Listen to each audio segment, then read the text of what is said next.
G'day punters, welcome back to Bet It Out for another Group 1 weekend of thoroughbred action. Not too many left this season. I'm Louis Herman Watt and my man is Ryan Cook there in Australia. As always, Ryan, we're still in your neck of the woods. We got the Tattersalls Cup to kick us off. Yes, hello again, Louis. Going to be another exciting weekend at Eagle Farm. I'm finding it hard to get away from the Don Diego de Vega in this race. He was really strong through the line. A couple of runs back at Rose Hill in the Lord Mayor's Cup. Didn't have the best of luck second up, but he's one that I think is going to really appreciate a dry track on Saturday. And most importantly, Jason Collett has won in the saddle previously, so I think that's a big tick in the right box for him. I see it on Banker's Choice here. I like his preparation, the way he's going up through the distances. I like the fact that he's coming through the Q22. He was obviously beating handily that day, but that'll be good form, and this will be a bit of pace for him. I think he'll probably be the leader.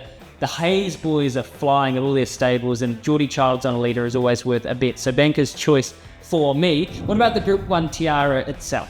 Yeah, finding it really hard to get away from Floozy here, who looks to be a very progressive mare. She's just risen through the grades in such impressive style. Strong through the line last start in the Dane Ripper, and then look, I just think she's always had Group 1 quality about her, and Tony Gollan has said as much himself in the past. Dry track, big tick, does need a little bit of luck from the wide gate, but I'm pretty keen on her chances. You know I wanted to be with Firestorm here, but I just couldn't do it with the gate. I think she's a Group 1 winner to be, especially in this sort of company, but man, there's a brutal barrier. So I settled on Grinziger Bell at the end of that, in the Oolong Silks, and we know what that adds, a length or two to any sort of filly or mare. So I think the fact that she'll probably jump, be the leader. I didn't know if there was a hell of a lot of speed in this race, and she works best fresh. So she's had this freshen up. She now comes up to Queensland, and I think this is a very clear target race for her. So Grinziger Bell, each way at some odds was for me. What about some jumping action across the ditch? The Wellington Steeplechaser up.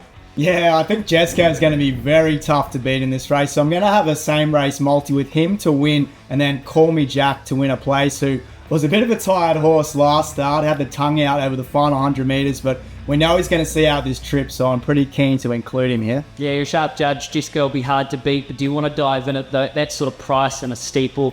I actually settled with Call Me Jack as well. I think he'll be rock hard fit. Dummy Myers gets his horses very fit for these target jumps features, and I think he'll see it out no problem. And I thought the way he hit the line up at Tarapa there last start was fantastic for this. So I'll have him at some odds as well. What's the best bet, Ryan? Going to go to Rose Hill, race 6. I really like Sir Artie. I was at Eagle Farm, race 4, Autumn Boy, huge on debut. Now over at 7 furlongs, he'll be even harder to beat. Punters, have a wonderful weekend.